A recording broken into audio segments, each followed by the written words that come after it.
citizentv.co.ke/live, and also at Citizen TV News, at Citizen TV Kenya. Those are our platforms. Our top story this hour: a hot debate ensued in the National Assembly this morning on allegation that some high-ranking government officials could have fixed Deputy President William Ruto and coached witnesses to testify against him at the International Criminal Court, where he is facing crimes against humanity charges. Majority Leader Aden Duale refuted claims that some top security operatives framed Ruto. Intense debate was also triggered by claims that some leaders were planning to organize youths to barricade Jomo Kenyatta International Airport and block President Uhuru Kenyatta from departing to face the trial at The Hague in February next year.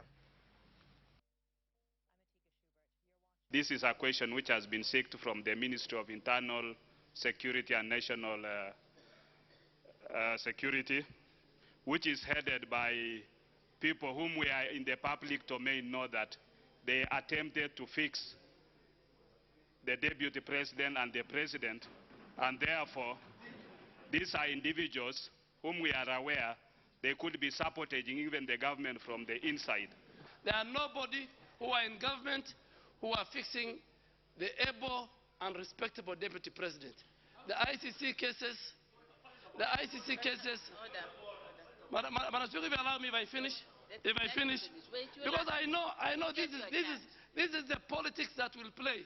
But I can assure you, I give an assurance that we can discuss on the floor of the House, we can discuss outside, but that will cement the relationship within the coalition of the Jubilee that I ably represent.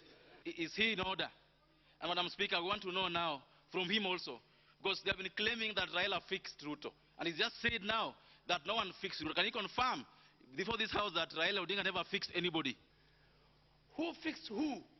If we go to that, then we need to go back to the days when I was in the great party called ODM. And what made me and the Deputy President leave. And the letters and the correspondence. That if we go to that history, then we'll have a full day to say who fixed who. So if there is an idea that some people want to clean others, that is a different story, and I'll have a day outside the House.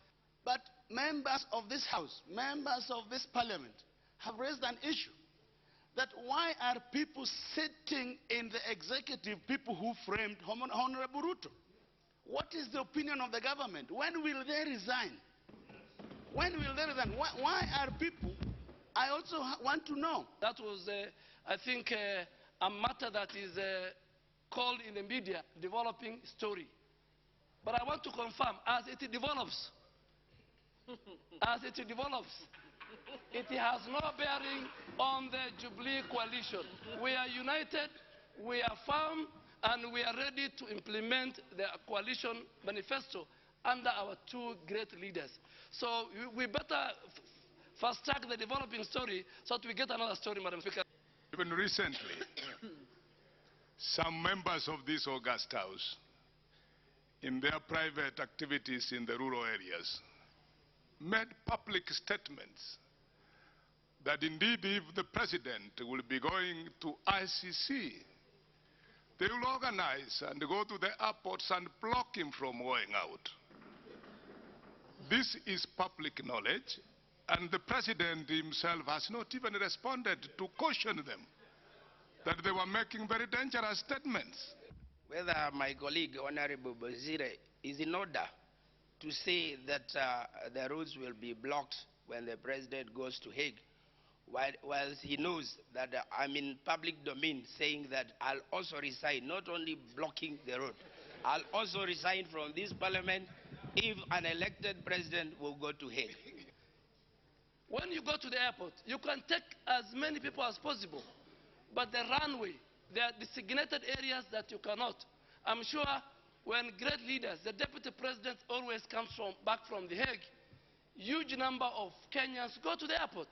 When the leader of the Quad Coalition, the Honorable Raila, comes, there are some very good dancers who go and dance, and leaders welcome him.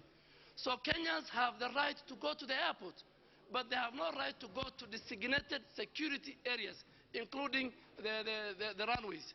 So Kenyans are not blocked from going to the airport, but I'm sure If it means the 10,000 people, then I hope flights will not be diverted. That's a security issue.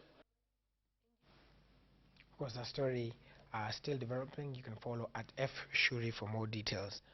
That is on Twitter. Still on the ICC, the African Union's request for the deferral of the Kenyan cases at the International Criminal Court could be put to a vote before the United Nations Security Council this Friday if a draft drawn by 3 African countries is included on the agenda. Rwanda is leading the move to have the draft slotted by the Secretariat for voting.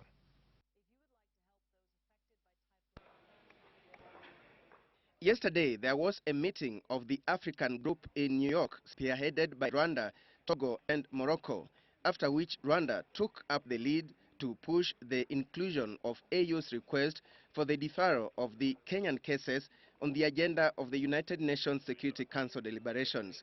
Acting on behalf of the African heads of state and government, the African group wants the request to be subjected to a vote this Friday, but this has to be included on the agenda through the United Nations Security Council Secretariat. The countries supporting the AU move want the crimes against humanity cases facing President Uhuru Kenyatta and his deputy William Ruto to be deferred for 1 year in accordance with Article 16 of the Rome Statute, which empowers the Council to request the ICC to postpone a case in relation to international peace and security. China and Russia are supporting the move, but Britain, USA, and France are among the UN Security Council members who have in the past opposed the request. Hence, observers say chances of the request being adopted are slim. Deputy President William Ruto, whose trial is already underway, said at a media forum in Addis Ababa last Friday that despite AU's resolve for indicted African leaders to skip trials, he believes in accountability. We have cooperated with the ICC for the last 5 years, and it is principally and logically because we believe in the rule of law. Kenya has in the past failed to get a deferral from the UN Security Council twice. Alex Chamwada for Citizen at 1. A grief and shock engulfed residents of Kopany Township in Homa Bay County after a 40-year-old man allegedly killed his wife and their 2 children and thereafter hanged himself in what is being described as unclear circumstances. Let's take a look. John Otieno, aged 40, allegedly killed his 25-year-old wife and their 2 children before hanging himself at their home. The bodies of the woman and their 2 children were found on the floor of their house with knife-stab wounds, while Otieno's body was found dangling from a rope tied to the ceiling. According to Otieno's mother, Consolata Otieno,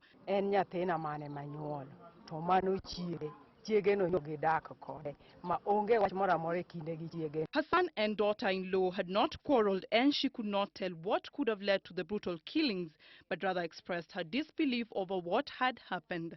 Confirming the incident on behalf of the area OCPD was police boss Francis Kumut, who said that the neighbors suspected the killings were as a result of domestic wrangles between the man and his wife. John Otieno, aged about 40 years, massacred his family, which included his wife by the name Linda Ocheng, aged 25 years. He also slayed 2 children. The bodies of the deceased were taken to Homa Bay District Hospital mortuary for postmortems as police launched investigations into what might have led to the killings. Brenda Ching, Citizen at 1. Farmers in Lusoi Village, Kieni constituency in Nyeri County held demonstrations to protest the destruction of their crops by elephants over the past few months. The farmers say they have incurred losses running into millions of shillings as a result of the raids from the elephants.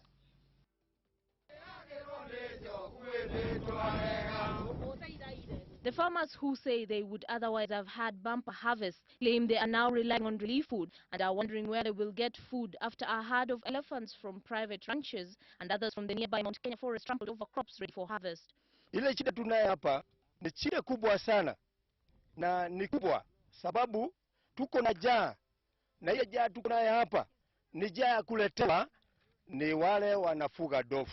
Waving the destroyed cabbages, tomatoes and maize, the angered farmers called on the government to intervene and ensure that the animals are contained. Kwa hivyo tugaomba serikali itusaidie, kama ni kukuja kuchukua hizi madovu ama ituwekewe segenge katika hii sorio, hii shamba tulipewa. Recent attacks that occurred during the day now have the villagers worried about their safety. They are especially worried that the movement of the animals is a danger to the school-going children, since they might be killed by them while heading to and from school. Hao nyama nasikia wanaingia huku saa 2 usiku, wanatoka asubuhi 6. Na huo wakati ndio wanafunzi wanakuja shule. Sasa there is great danger. Kwa sababu sasa hao wanafunzi wakikuwa kama watakuwa wanakuja shule, halafu wakutane na hao dofu, I think watavamiwa na hao wanyama. Villagers say they spend sleepless nights beating drums in order to scare away the animals. They now want the Kenya Wildlife Service to compensate them following their losses. Zedi Kosgei, Citizen at 1.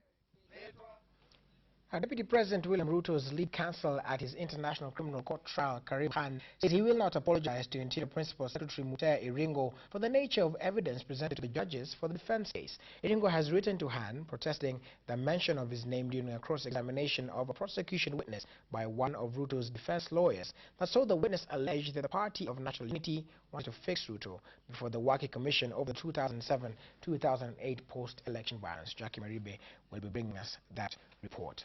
For now, though, let's move to Nyandarua County, where the governor there, Daniel Waithaka, says devolution of services will not be realized if the national government continues to release funds to counties on a monthly basis, which is currently the case. Waithaka accused the central government of failing to play its part in the devolution process. A day after the Council of Governors summoned the Controller of Budget over the impasse of the county budget, the Nyandarua County Governor Daniel Waithaka has stated that the county devolution goals might delay. This is if the funds continue to be released monthly. Addressing members of the county assembly and the county executive officers in his office, Waithaka warned that it was becoming hard to operate with the meager resources that the government has been allocating to the counties. He cited the issue of purchasing machinery for the road projects as one which was facing difficulties as a result. And we cannot be able to achieve or to attain some of the objectives we set out to attain on the basis of the budget allocation. The governor challenged the government to end the trend of releasing funds on a monthly basis. He dismissed claims by a section of leaders that some money meant for the road sector was being misused and instead advised them to inform the electorate that the county government had not yet received funds for the sector. Cesarin Wangare, Citizen at 1. And former Bungoma Senator Moses Wetangula can now heave a sigh of relief after the High Court sitting in Bungoma clarified that he never barred him from contesting in the coming by-election in an early ruling it gave as grounds for nullification of his election. The court has therefore given him the green light to vie for the seat in the forthcoming by-election. The latest development is seen as a boast for the court luminary and Ford Kenya party leader, who was unveiled on Tuesday after receiving a unanimous endorsement as a Coalition for Reforms and Democracy flag bearer in the December 19th Bungoma Senatorial by-election. As a candidate, we will embrace politics and campaigns of peace, of respect for others, and a campaign that will demonstrate the maturity of our coalition as a government in waiting.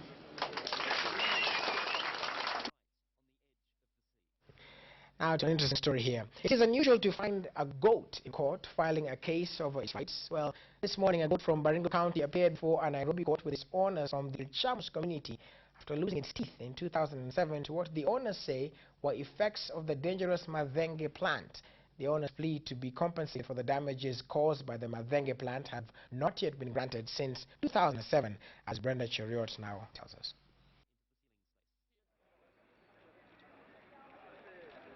At the Milliman courts stood an unexpected client whose lawyer failed to represent him before the judge. A goat, for that matter. This isn't the first but the second time it's landed at the court seeking justice. The court had won a case in 2007 through its lawyer Thomas Letangule to be compensated by the government over the damages caused by the notorious Madenge tree.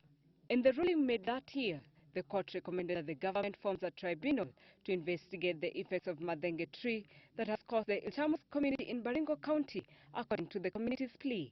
Apparently, according to the goat's representative, Amos Olempaka, who's the chair of the Ilchamus community, their cry for justice went unheard. Brenda Cheriot, Citizen at 1. And I do hope that that goat will finally get the justice it deserves and probably grow back a fresh pair of teeth. We'll take a short break now, but when we return on Citizen at 1, we'll have business, and Bernard Dong will be joining us with the latest in sports. Stay with Citizen at 1.